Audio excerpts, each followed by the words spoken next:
nós. Botei até uma camisa aqui do SUS que eu usava na época da prefeitura, você lembra aqui, ó, Ah, para a gente fazer uma sim, conversa aí. que bom. Eduardo, você que foi sempre um defensor, né? Eu já falei, eu me filiei no PT em 85, eu tinha 14 para 15 anos de idade, porque a sua campanha na época falava experimente Suplicy, é diferente de tudo que está aí. E desde da sua campanha para o Senado, você foi o senador defensor da tese da necessidade da renda básica e cidadania.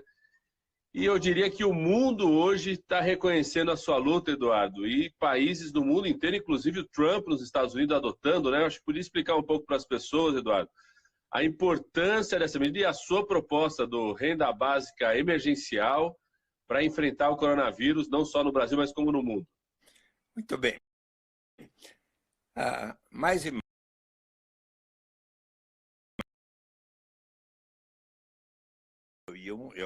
ter apresentado o projeto de garantia de renda mínima através de um imposto de auxílio gás, o cartão alimentação, e daí o presidente Lula racionalizou, unificou todos no Bolsa Família a partir de 2003, que foi crescendo de 3 milhões e meio para 14 milhões e 200 mil em julho de 2014, aí foi diminuindo um pouco, mas daí voltou a crescer, e hoje nós temos cerca de 14 milhões de famílias no programa Bolsa Família. Mais e mais estudando as transferências de renda, eu fiquei persuadido na interação com todos os filósofos, economistas que estudam o tema, que melhor ainda será o dia que tivermos a renda básica de cidadania incondicional como um direito universal em cada país, e assim em cada cidade e assim por diante.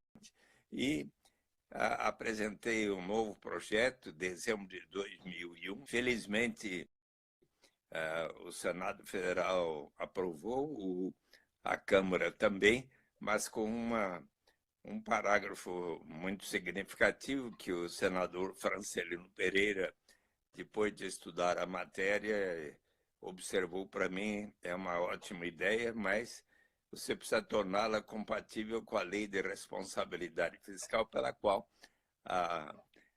para cada despesa, precisa ter a receita correspondente. Que tal você aceitar um parágrafo que diga que será instituído por etapas, a critério do Poder Executivo, começando pelos mais necessitados?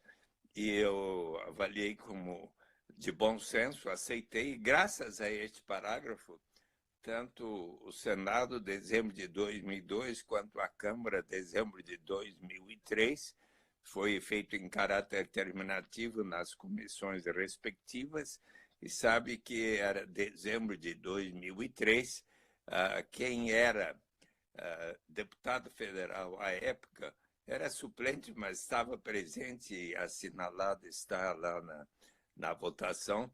O atual presidente da República estava presente na Comissão de Constituição e Justiça quando foi aprovado por consenso de todos os partidos, foi ao presidente Lula. Na época, Palocci era o ministro da Fazenda, conversei com ele, ele explicou ao presidente como é para ser instituído gradualmente, é factível, pode sancionar, e numa bela cerimônia, no dia 8 de janeiro de 2004, há 16 anos, e presente até o Felipe Van Pares, maior autoridade sobre o tema, convidado especialmente que veio, e presentes, dentre outros, a minha mãe, que faleceu em 2013 com 105 anos, mas ela esteve lá em Brasília nesse dia, assim como pessoas tão queridas, e Paul Singer, dentre outros, que foi um entusiasta da proposta. E então, agora, e desde aquela época, Padilha, aumentou enormemente o interesse, as experiências pelo mundo afora, em todos os continentes, e hoje... Aqui no Brasil também, né, Eduardo? Maricá, por exemplo, né? E aqui, Maricá está realizando uma experiência notável, pioneira, a ponto de, dos 162 mil habitantes de Maricá, hoje praticamente um terço, 42 mil, estão recebendo, na forma da moeda social Mumbuca, 130 mumbucas ou reais por mês, e é uma moeda que é aceita no comércio local. Até o final do ano, metade... Só explicar para o pessoal, né, Eduardo, essa coisa da Mumbuca. Mumbuca foi uma moeda que a prefeitura de Maricá criou, né? Certo. Então as pessoas recebem como se fosse num cartão na Mumbuca, então só pode utilizar esse dinheiro na própria cidade, né, Eduardo? Exato. Então no comércio local, nas cidades locais. Então, além de garantir uma renda para as pessoas, é uma forma de movimentar a economia local, gerar empregos, fazer com que o comércio funcione, né, Eduardo? E o interessante é que, graças a este programa e a moeda social Mumbuca, enquanto outras cidades do Rio de Janeiro, neste período de recessão dos últimos anos, ali em Mumbuca tem havido o crescimento do emprego, conforme o DIEESE tem constatado, e algo muito positivo. No final deste ano 2020, metade da população estará recebendo a renda básica, e a previsão é que até 2024, na gestão do Flaviano Horta, que sucedeu ao Washington Quaquá, o que foi o que propôs, então teremos ali a primeira cidade brasileira com a renda básica.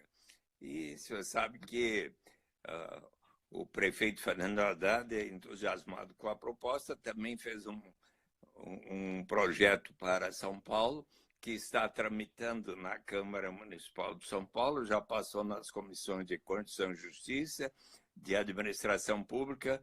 Nessas próximas semanas estará passando na Comissão de Saúde, já tem o parecer favorável do Gilberto Natalini, e ao mesmo tempo eu fiquei entusiasmado porque você sabe que quinta-feira passada, nada menos do que os 27 governadores de estado escreveram uma carta, um manifesto resultante da última conferência dos governadores, onde propõem uma série de medidas ao governo Jair Bolsonaro, e no item 6º está implantar a renda básica de cidadania conforme a Lei 10.835 de 2004, e aconteceu que ali, por exemplo, no Senado Federal, o senador líder do PT, líder da rede, o Randolfo Rodrigues, apresentou um projeto justamente para encaminhar, aprovar uma renda básica de cidadania emergencial. Como é que é esta proposta? É que todas aquelas famílias, de maneira semelhante ao que está acontecendo em Maricá, que recebem até 3 salários mínimos per capita, portanto, todas aquelas que estão inseridas no cadastro único, passarão a ter o direito de receber, uma vez aprovada a lei, por 6 meses durante a pandemia, e se porventura a pandemia continuar, será prorrogado, e daí cada pessoa nessas famílias receberá R$300 por mês, e poderá ser renovado se houver a continuidade. Então, é uma forma assim muito interessante de iniciar a renda básica de cidadania. E o interessante é que tanto a rede brasileira da renda básica, quanto o MST, a coordenação do movimento da população em situação de rua. E centenas de entidades assinaram em favor da proposta da renda básica e surgiu um abaixo-assinado que já está com mais de 200 mil pessoas que também estão reivindicando ao Congresso Nacional e ao governo Jair Bolsonaro que coloque em prática a renda básica de cidadania. Então, Eduardo, só te dar duas informações que você talvez não esteja sabendo. Uma, na semana passada, né, até por um pedido da bancada do PT, nós também apresentamos essa proposta similar na Câmara dos Deputados. Ela está dentro do pacote de medidas que serão analisadas quarta-feira, junto no Colégio de Líderes. Estamos trabalhando para ver se a gente consegue aprová-la também já na Câmara, porque acelera a votação depois no Senado. Que ótimo. E a segunda coisa, né, mais duas informações. Uma que nós aprovamos na quarta-feira e o Senado aprovou na sexta, a decretação do chamado estado de calamidade pública em relação à lei de responsabilidade fiscal, né? Na lei de responsabilidade fiscal tem um artigo lá, 65, que estabelece se o Congresso decreta a situação de calamidade pública, o Executivo estaria dispensado nesse período da pandemia, estabelecemos até o final do ano, desse ano, de cumprir a meta de superávit primário, de manter o teto prudencial de recursos humanos, ou seja, aquele limite de contratação de pessoas, e amplia o limite de endividamento, não só da União, mas dos estados e municípios. Ou seja, isso libera a União, os governos estaduais e municipais a ampliar medidas como a renda básica e cidadania, aprovar essa sua ideia, esse projeto da renda básica e cidadania emergencial. E a Benedita da Silva, que é a presidenta da Comissão de Cultura, da qual eu faço parte, apresentou também uma proposta, e eu assinei junto, um conjunto de deputados de vários partidos que fazem parte da Comissão de Cultura assinaram, Eduardo, uma renda básica para os agentes culturais, para os trabalhadores da área da cultura, que estão numa situação de renda muito grave com essa crise, porque os espetáculos estão sendo cancelados, diminuiu a circulação das pessoas, que é importante por causa do isolamento social, mas prejudica a renda dessas pessoas. Vou passar para vocês projeto especificamente do pessoal da cultura, viu, Eduardo? Muito bem, ótimas notícias. Eu quero aqui saudar a querida Benedita da Silva pela iniciativa e a vocês, e pelo que compreendi, tanto uma vez instituída, aprovada o reconhecimento da situação de calamidade, também abre-se flexibilidade para aquela limitação da PEC 95, não é? Que poderá ser, os gastos poderão ser aumentados além daquilo que estava previsto, não é isso? Exatamente isso, Eduardo, né? Ela não acaba com a PEC 95, que é aquele congelamento de 20 anos dos recursos da saúde, da educação e investimentos públicos, mas permite que nesse ano possa se ultrapassar o teto. Por isso que, inclusive, nós estamos defendendo que o governo federal recupere, por exemplo, de imediato, os 21 bilhões de reais que foram retirados da área da saúde, do SUS, para que sejam recuperados de imediato. Uma parte deles para investir, Eduardo, em leitos de UTI. A previsão que nós fazemos é que se 10% da população for infectada, nós podemos ter que aumentar 10 bilhões a mais de recursos para leitos de UTI no país. Uma outra previsão é para os testes no SUS. Ou seja, São Paulo, o Brasil inteiro parou de fazer os testes, né? Foi uma medida que eu não concordo com essa medida, tanto do Estado de São Paulo quanto do Ministério da Saúde. Nós estamos prevendo a necessidade aí de pelo menos 20 milhões de kits de testes a partir do teste da China, mas é insuficiente ainda. Para isso precisa de recursos, e nós vamos colocar mais médicos, né? Nós precisamos fazer um edital com 10 mil médicos, não só os médicos brasileiros, mas chamar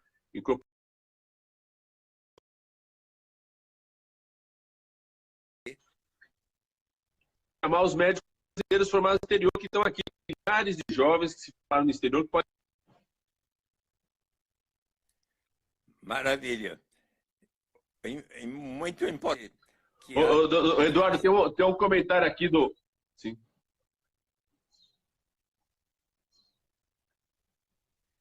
Está saindo um pouco do ar aqui, como é que faço? Não, voltou.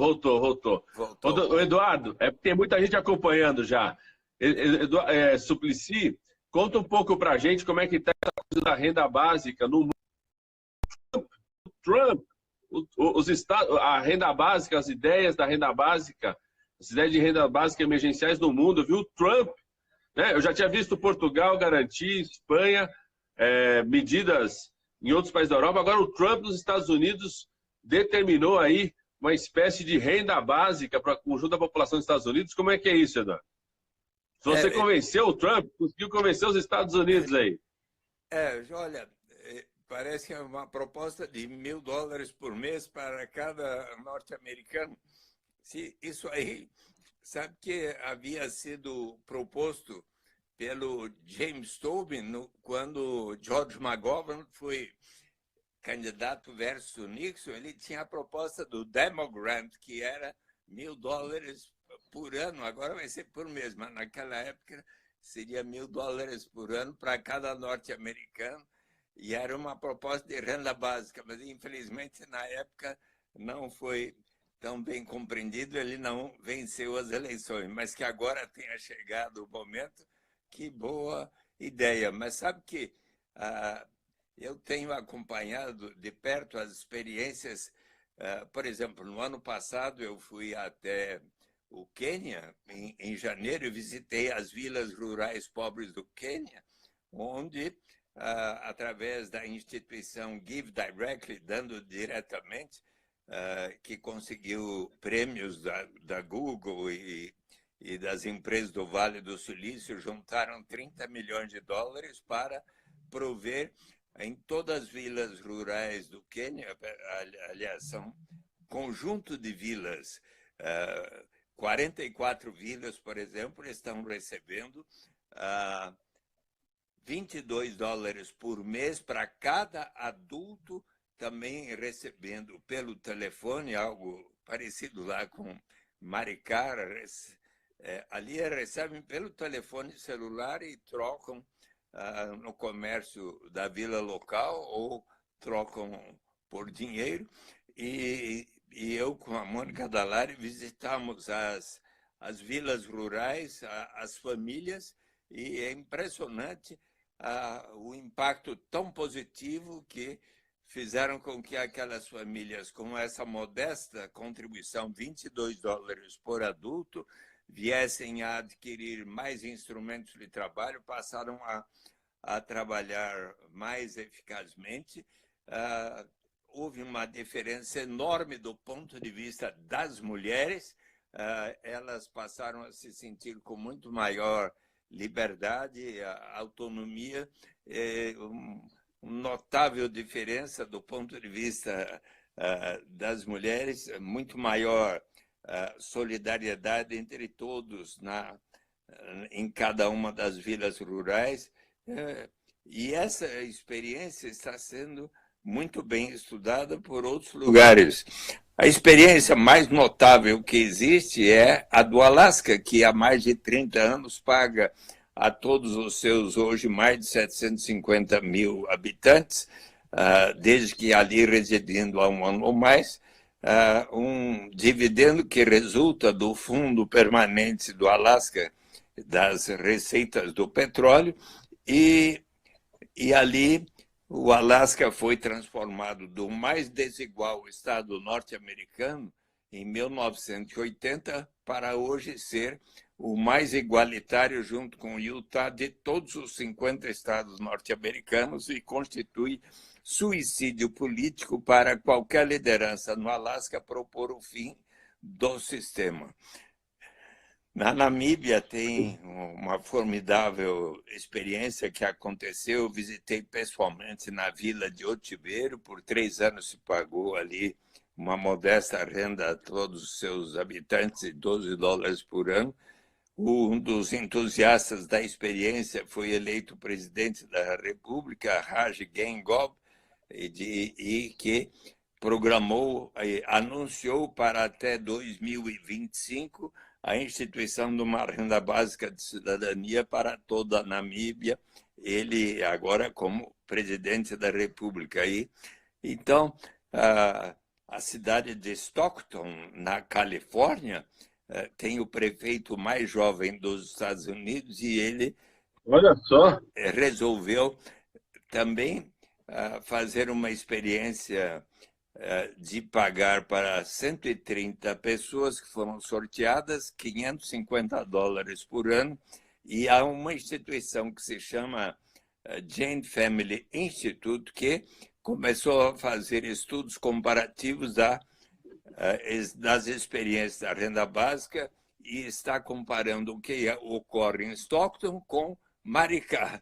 Então, uma coisa assim muito interessante, e eu fiquei também muito feliz de ter visto que nesses últimos dias centenas dos melhores economistas, filósofos do mundo já ultrapassaram. Ontem tinha mais de 720 assinaturas, inclusive Philip Van Parijs, Guy Stanley, Karl Widerquist e alguns dos melhores economistas nas universidades de todo o mundo assinaram um manifesto propondo que cada país venha a instituir a renda básica de cidadania.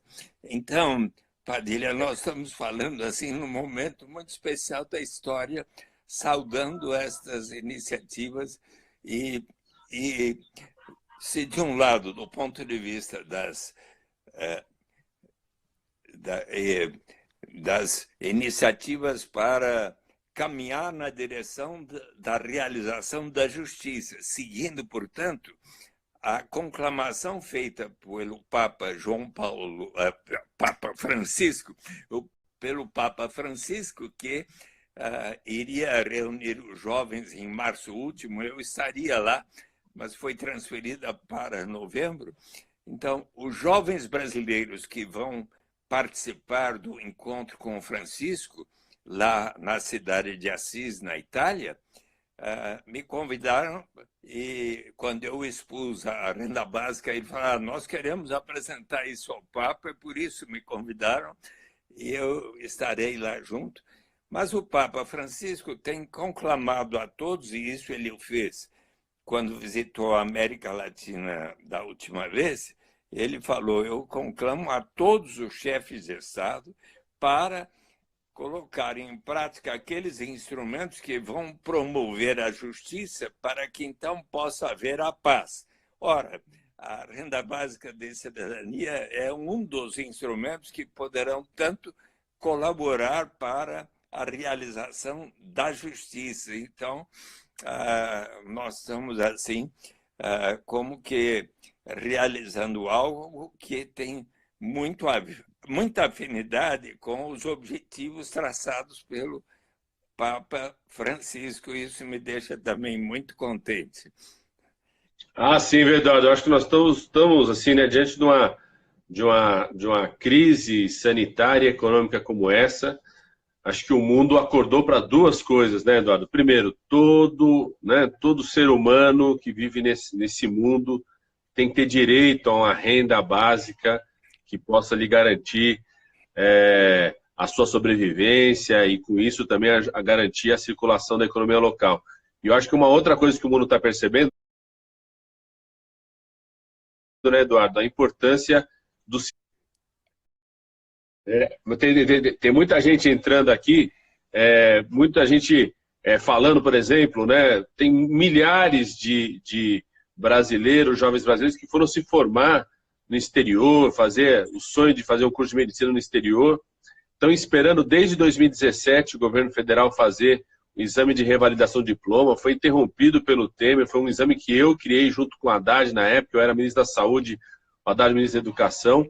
Foi interrompido desde 2017 e agora o edital de chamamento dos Mais Médicos não está contemplando a possibilidade de médicos brasileiros formados no exterior poderem participar, como também tem uma lentidão por parte do governo em trazer os quase 2.000 médicos cubanos que estão aqui no Brasil, atendendo a população, que seriam muito úteis nesse momento para cuidar das pessoas, controlar as doenças crônicas, atender na unidade de base de saúde, evitando a chegada na UTI.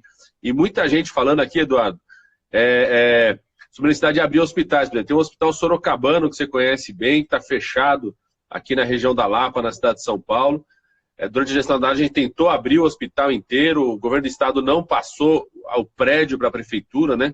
Até que a gente abriu no entorno ali do prédio, tem um hospital hora certa, tem um centro de reabilitação.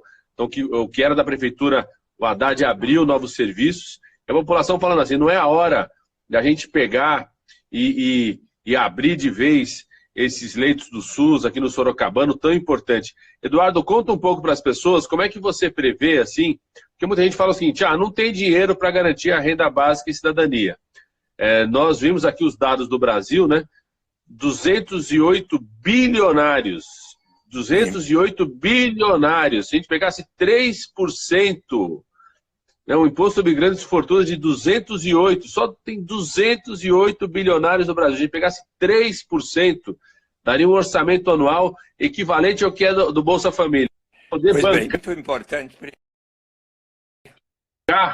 Esse programa. Você citou o exemplo do Alasca, de Maricá, que tem uma parte da renda do petróleo, mas sem essa renda do petróleo, como que a gente pode bancar essa sua proposta que você luta há tanto tempo e que o mundo hoje está assumindo como uma das formas de enfrentar a crise econômica e a crise do coronavírus? Olha, de qualquer forma de riqueza gerada numa comunidade, num estado, num país, numa nação, num continente, nós sempre poderemos separar uma parcela para instituir um fundo que vai pagar a renda básica. Um outro exemplo é Macau.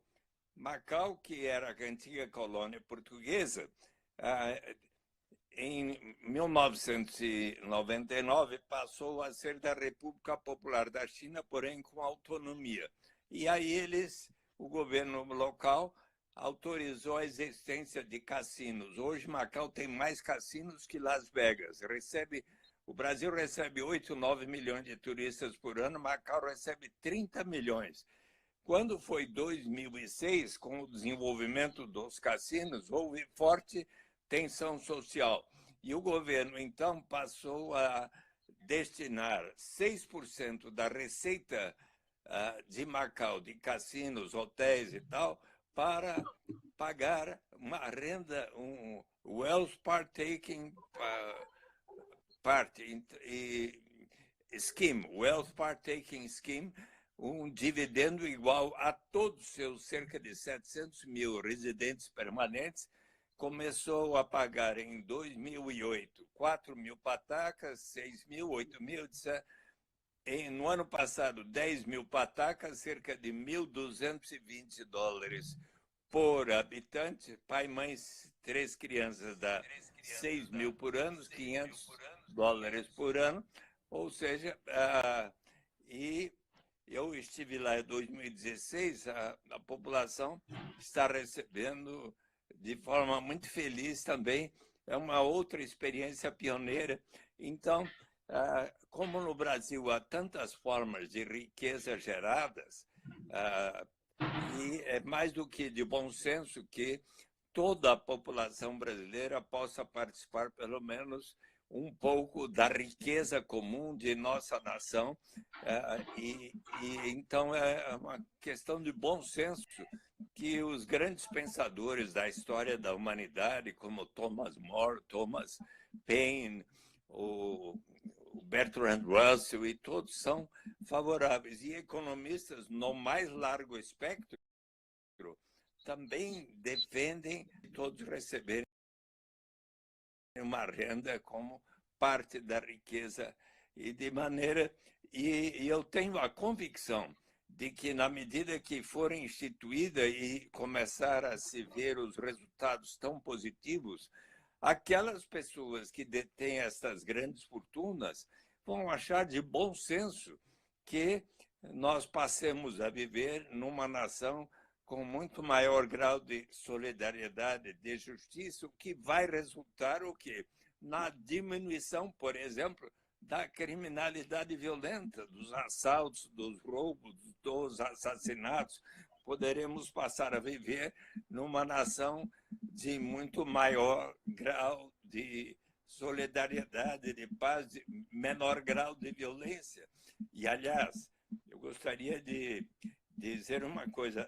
Para a aprovação da renda básica emergencial, a ideia é pagar a todas aquelas pessoas que estão no cadastro único. E é importante avisar a todas as pessoas, inclusive aquelas que estão trabalhando trabalhando nas ruas como autônomos, os moradores de rua, e aquelas, por exemplo, a moça que e agora está ficando em casa e não está podendo receber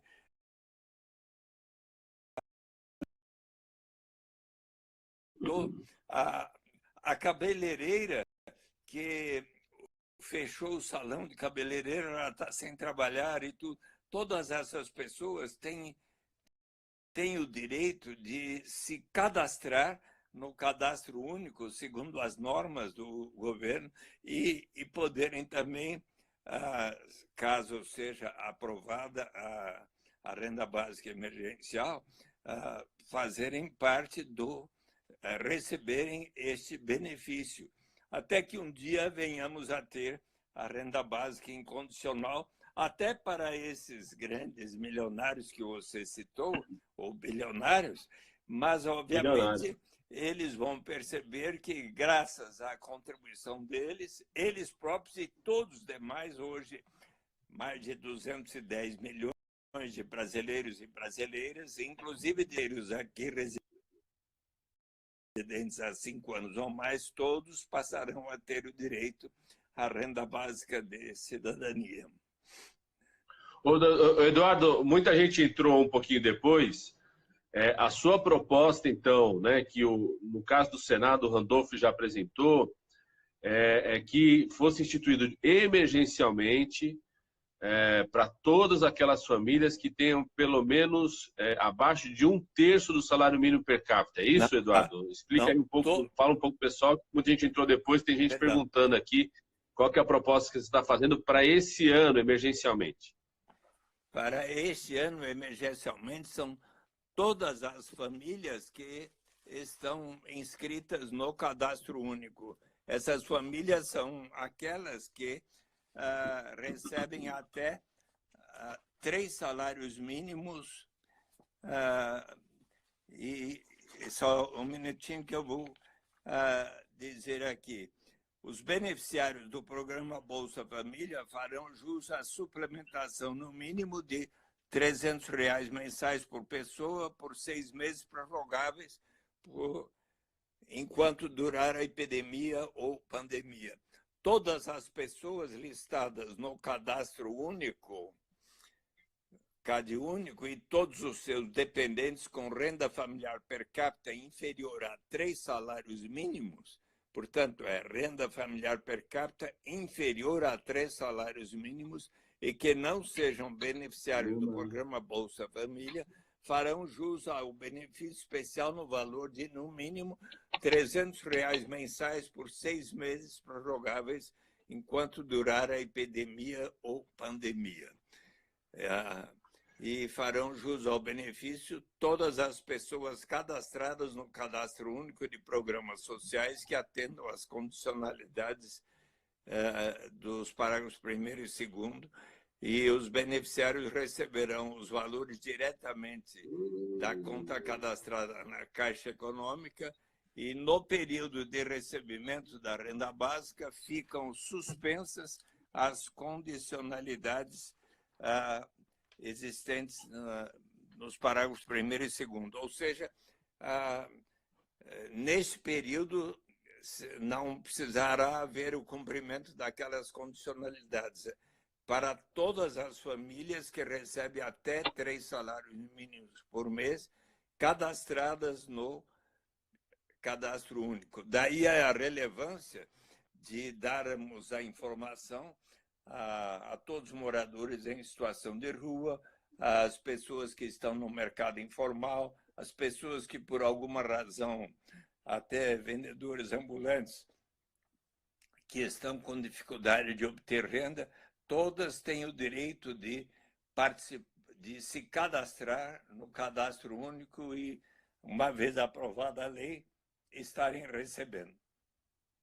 E eu quero... Ô, Suplicy, não sei se você viu hoje, saiu uma medida provisória feita pelo Bolsonaro, que pode ter um impacto ainda maior sobre essa situação de renda da população. A gente já vai começar a exigir a retirada dessa medida provisória, que estabelece, por exemplo, que o empregador, o patrão, possa cancelar por até 4 meses um contrato com um trabalhador. Então, você estava citando exemplos de pessoas que não têm contrato, né? Os ambulantes, o pessoal do comércio ambulante, os trabalhadores de aplicativos, muitas diaristas não têm contrato estabelecido, mas o Bolsonaro editou hoje também em relação às pessoas que já têm contrato, ou seja, permitindo que eles sejam afastados do trabalho, até por conta da quarentena, e podem ficar sem o salário.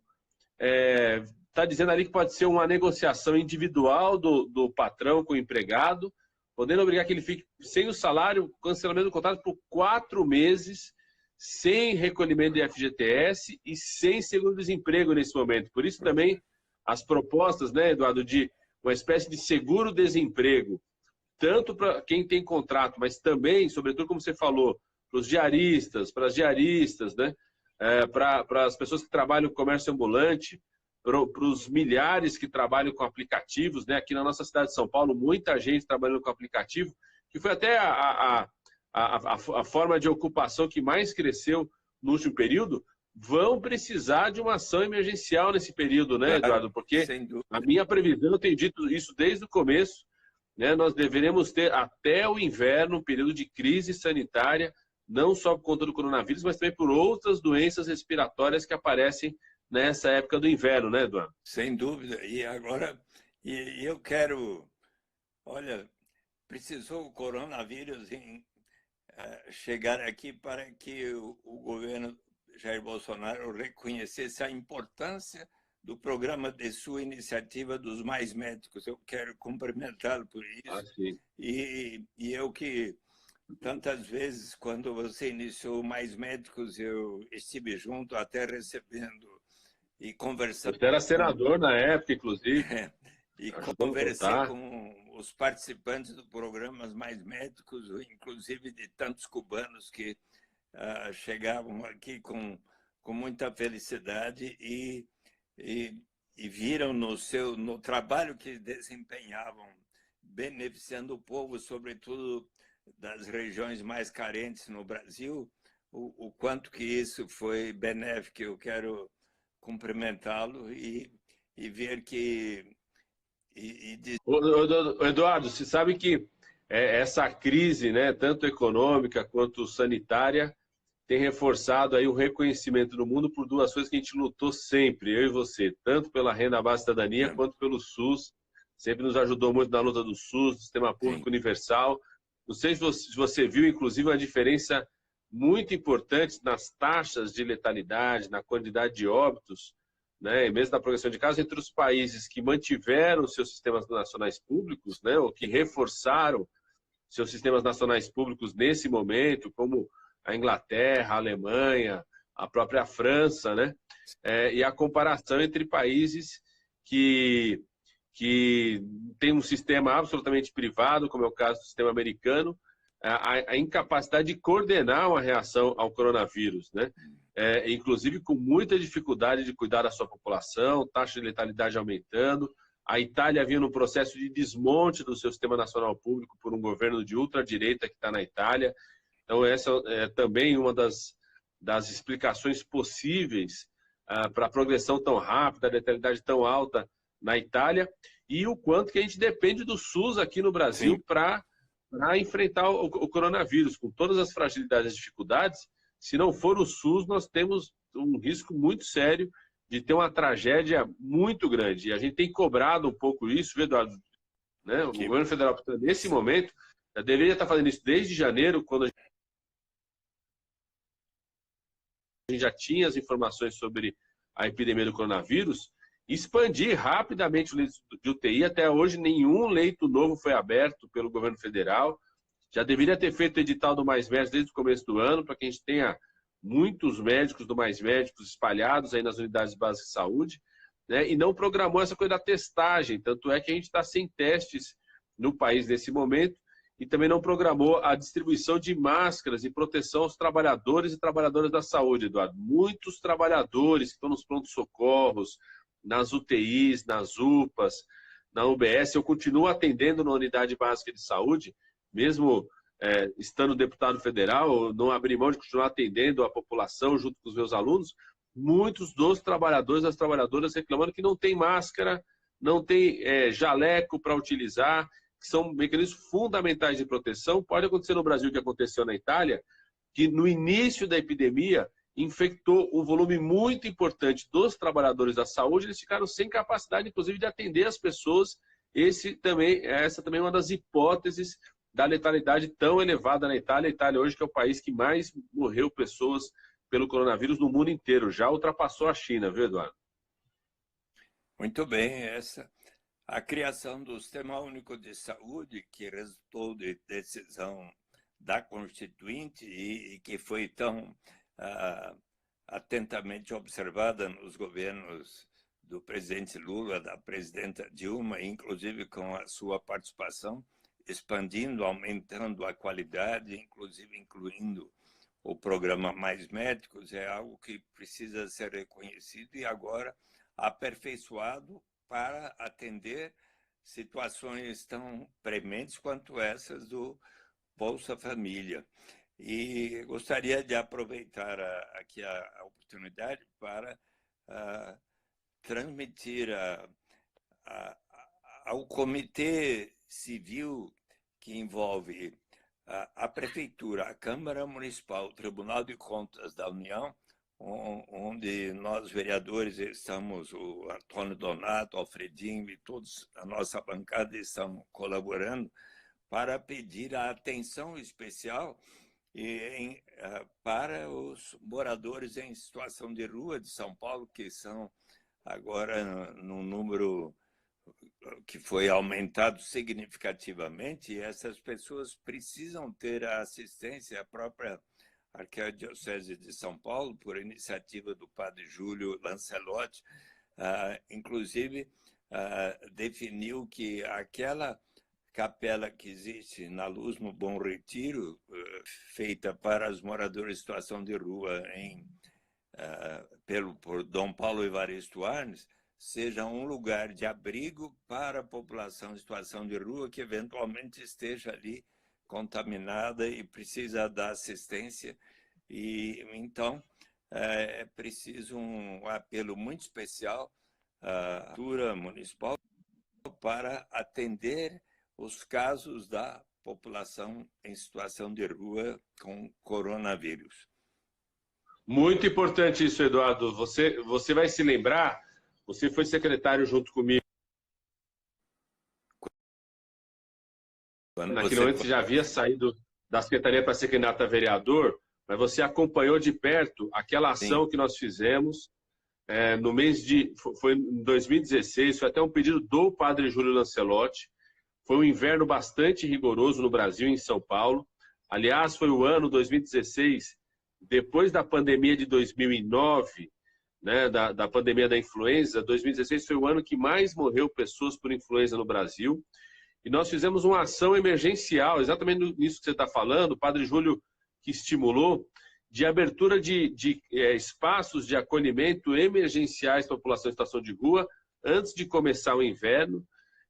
As pessoas iam lá, muitos ficavam só uma noite, quem quisesse ficar mais de uma noite ficava, eram avaliados em relação à saúde, se fosse necessário internação, era levado para internação. Isso fez com que teve uma grande redução desses óbitos.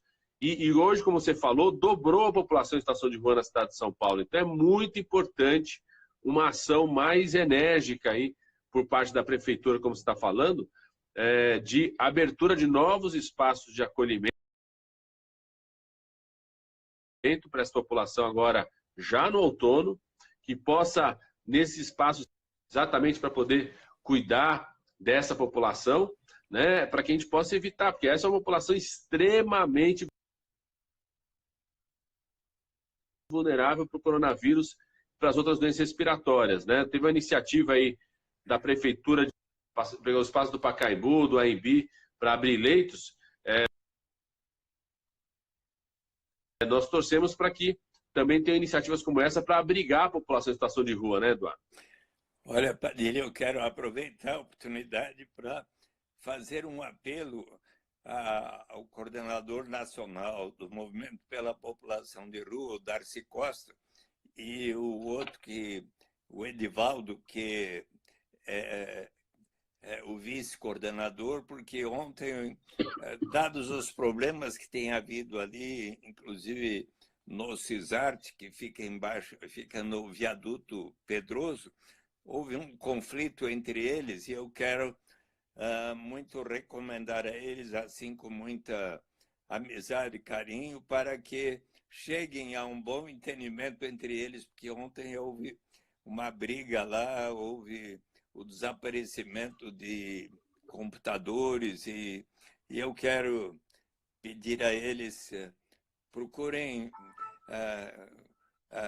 realizar um melhor entendimento entre vocês, cheguem a um bom termo outra vez, para o benefício de toda a comunidade da população em situação de rua, e vamos superar os problemas que houve entre vocês, tá bom? Para o benefício de toda a população em situação de rua.